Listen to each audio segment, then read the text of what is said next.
Okay, match 4, mono black control. Let's see what's in our opening hand. Ooh, a one-lander. But we do have 2 removal spells that we can cast, and a Sign in Blood. And our opponent mulliganed. This has got to still be good enough. If we don't draw a land for forever, we're going to be in trouble, but we just need 1 to get to Sign in Blood, which draws us another 2 cards deep, so I think this is a safe keep. Opponent's leading with Swiftwater Cliffs. Probably going to be on an Izzet Blitz or Kuldotha Jeskai deck. These disfigures are very good against Izzet Blitz. I can kill a Delver of Secrets or a Kiln Fiend with them. I cannot take out a Nivix Cyclops, however. Alright, a Delver of Secrets. And an island. So we'll go ahead and try to take out this Delver now, see if it's successful. And it is. Barrenmoor. But we're definitely playing that, not cycling it. And we will pass again. Our opponent plays a Kiln Fiend. We're going to try to disfigure it. We'll see if they have a Apostle's Blessing here, or a Dispel. And they just let it die. Alright. Now it's time to Sign in Blood ourselves, go digging for a land drop, which we miss. But that's okay, because we took out our opponent's first 2 creatures against a deck that really needs its creatures. I think this is a pretty great matchup for mono black control, because they only run so many creatures that matter. I think they run 4 Delver, 4 Kiln Fiend, 4 Nivix Cyclops, and no other creatures, most builds. Also, Chainer's Edict is incredible against them because Dispel doesn't hit it, and out of the sideboard, neither Pyroblast nor Hydroblast hit it. So it's a way to... Basically, it's unless they have exactly Counterspell, which I don't believe is common in these decks, it's difficult for them to prevent the sacrifice effect from Chainer's Edict. They can't protect with the Apostle's Blessing. They can Mana Leak it. I think the decks sometimes play Mana Leak. Alright, we finally draw our 3rd land on turn 5. We can Chittering Rats, or we can... Well, there's nothing we can do at instant speed, so we're just going to Chittering Rats here. Chittering Rats into Chittering Rats against an opponent who mulliganed and got off to a slow start is going to be pretty great, I believe. Even though our opponent is going to get to look through their hand, or look through their deck with Anticipate. If this doesn't get countered, we'll be in very good shape, because it means that our opponent won't be able to counter our next Chittering Rats either, most likely. Opponent has another Cyclops, so we're probably going to Chainer's Edict that. The danger of Oubliette, even though it uses our mana much better, is if our opponent has Apostle's Blessing, they can do it while Oubliette is on the stack, give Cyclops protection from black, and then we're forced to exile our own Chittering Rats, because Oubliette's ability is not a May ability. So we're just going to go with the safe play here, in Chainer's Edict, that I don't think our opponent can do anything about, because our opponent, if they don't have creatures, they really can't do anything. So I'd rather just take the safest route to get rid of their creatures. If we let them have even 1 turn with a Cyclops, we could just die. Even with only 3 cards, they could have, like, Temur Battle Rage plus 2 spells, which could be enough to kill us, so I'm not going to fool around with that and take a chance to lose a game that I think is pretty well buttoned up for us. Opponent has another Cyclops. That's perfectly fine. Alright, so we can Tendrils it, but no, we can't Tendrils because we only have 3 swamps at the moment. I believe I'm going to go ahead and do the Oubliette play here. Although I could do Chittering Rats. No, I don't believe our opponent could kill us with 2 spells. I like that play too. I think I'll attack first. If they block, then I can Tendrils of Corruption, which uses our mana the best. So I believe I'm going to do that. If our opponent has a protection spell or a dispel, they can go ahead and use it now. Did our opponent not block? Well, that was horrible of me. So I basically just cast Tendrils of Corruption to only gain 3 life, because I was paying absolutely no attention, and our opponent didn't actually block the Chittering Rats, they let it through. Oh well. Alright, so our opponent anticipates. You're going to go to 2 cards in hand after they do this. And we could get punished here if our opponent goes Spell plus Temur Battle Rage, so it would have to be a 1-mana spell like a Ponder or a Preordain, or a Shadow Rift into Temur Battle Rage, then we will... Oh, we won't die because we're at 21 from gaining life, but we will go to 1. There's the Preordain. Let's see how our opponent scries. We put both cards on top. There's the Shadow Rift. Alright, Shadow until end of turn. Let's see if they have Assault Strobe or Teamer Battle Rage. They do not. So we just take 10. Alright, we get to attack here. We pretty badly have to get rid of this creature. If they have Apostle's Blessing, that's going to be really bad for us because we're going to have to exile our own Chittering Rats, but I think we have to try. Okay. And with no creature on the field, I feel fine Sign and Blooding here. Even if our opponent plays the Lightning Bolt, so we'll take 3 of them to kill us from that point. Next turn we can play Grey Merchant of Asphodel, or we can play double 3-drop, depending on what our opponent does. Preordain into Preordain.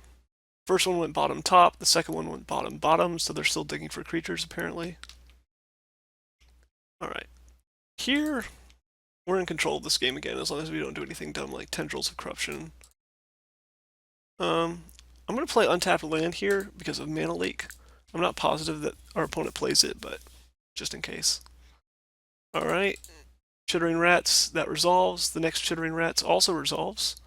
So our opponent could have 2 dead cards here. But they're not lands because they didn't replay them. Or they are lands and they just don't want to replay them because they don't think we'll have the 4th Rats. Cycle this Barrenmoor, see what we find. A Gurmag Angler. Okay, that's pretty good. I could go Angler plus Rager this turn, but just in case our opponent does something really weird like bolt us, untap, draw 2 cards, and bolt us twice, which I really don't think our opponent is capable of doing if they're running anywhere near a normal deck. I just want to do the safe play and play Grey Merchant right now. So that drains our opponent out of the game since they didn't have a counter spell, and we win game 1. Even after sideboarding, I think we're heavily favored. I'm not sure how much they have against Mono Black control and removal specifically, but Chainer's Edict is going to be a hero here. I don't believe they have any easy way to counter it. It doesn't target the creature, so it gets around protection or anything like that. We basically want to keep in all of our removal that can get rid of their creatures, because I think they only play 12 creatures. They might board into Stormbound Geist, which is an Undying Flyer, which is a really good anti-control tech that a lot of different blue decks bring in, because you have to remove it twice since it's Undying. Let's see. Shrivel only takes out pre-flip Delver, so we definitely don't want that. Pestilence costs us too much life. We probably want to take out the one we already have. Choking Sands does nothing. Wrenchmind is interesting, but not great. I'd rather have a Duress against counterspells, against Dispels, and Apostle's Blessings. This is not a control matchup, so I don't want the Font of Returns. Are there 2 cards that I want to take out? I probably want to take out all 3 Witches, because like the Shrivels, they only hit pre-flip Delvers. They're nice to have as chump blockers, but if our opponent gives the creature trample or protection from black, then the Witches blocking won't do very much anyway. I need to bring 1 card back in. I think it's going to be a Wrenchmind. Our opponent can dump their hand really quickly if we can make them discard 2 cards at the end. Maybe we hit creatures that are relevant. I don't think anything else is better than our Wrenchmind here. We'll submit this deck and see how it goes. Alright, our opponent is on the play. We have the all-important Chainer's Edict, and also 2 more removal spells. So I think this is keepable. I would like to draw a land or 2, but I'd also like to draw some Duresses. So we'll see what order we draw our spells in, and if our opponent's number of creatures and counter spells can keep up with our amount of removal. A Victim of Night, okay. Nothing wrong with that.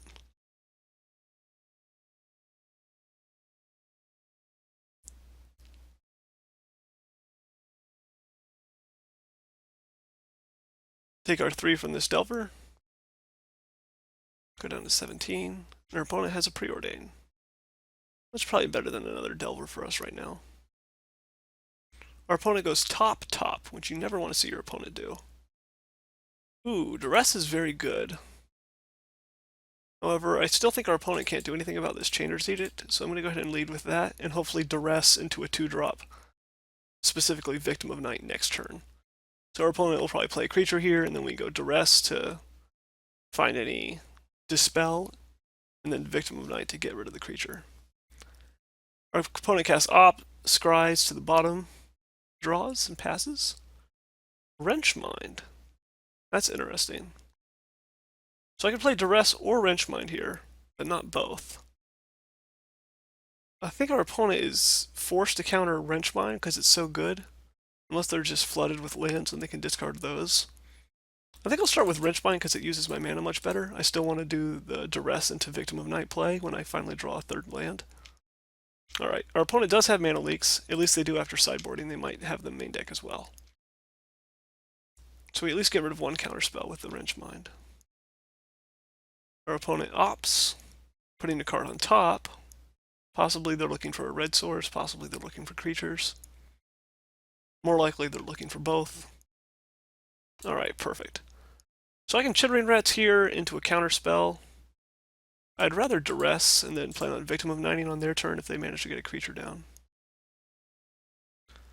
Okay, so they have a Kiln Fiend, they just need a red source for it.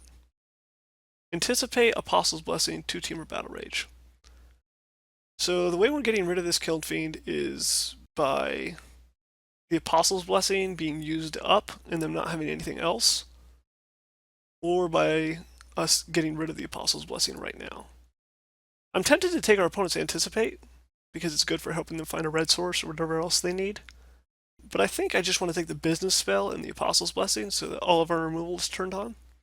So they have Anticipate, double Battle Rage, and a Kiln Fiend at this point. And we pass the turn. Our opponent's presumably going to Anticipate here, which will leave us with the only knowledge of their hand being 2 Rages and 1 Kiln Fiend.